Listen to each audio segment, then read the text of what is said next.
ශ්‍රී ලංකාවේ ශාන්ත කැලෑවක දඟකාර වඳුරෙකු සහ සතුටු සිතින් සිටි කුකුලෙකු අලුත් දවසක් ආරම්භ කිරීමට අවදි විය. වඳුරාට ඔහුගේ මිතුරාවන කුකුලා සමග කෙසෙල් කඩයක් ආරම්භ කිරීමට දක්ෂ අදහසක් පහළ විය.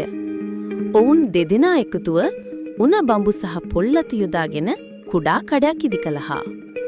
පළමු උදැසන කැලෑවේ සෑම තැනකින්ම සතුන් කෙසෙල් මිලදී ගැනීමට පැමිණියහා.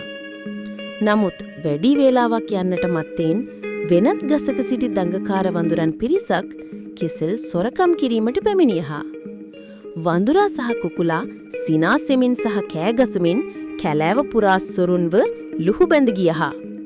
හදිස්සියේම එම සොරුන් කෙසෙල් එලි මත ලිස්සා ගොස් මඩවලකට වැටුණහා. කෝපයට පත්වෙනවා වෙනුවට කාරුණික වඳුරා මඩනාගත් සොරුන් සමග කෙසෙල් බෙදාගත්තේය. පසුදා සීලුම වඳුරන් එකට එකතු වී සතුටින් කෙසෙල් කඩේ පවත්වාගෙන ගියහා.